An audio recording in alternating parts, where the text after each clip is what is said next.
Қайырлы таң. Бүгін таң саат 6, 28 сәуір 2025 жыл. Ауру боп кел, алып ұрар төсекке, аяр боп кел, қойны толған кесекке.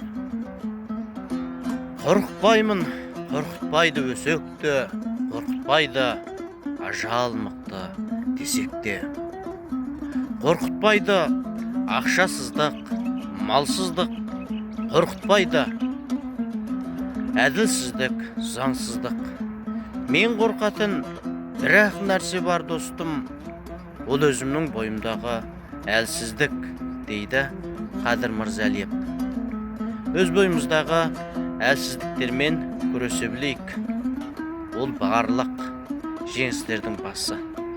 Сіздерге тек қана жеңіс тілеймін. Амандық, саулық болсын.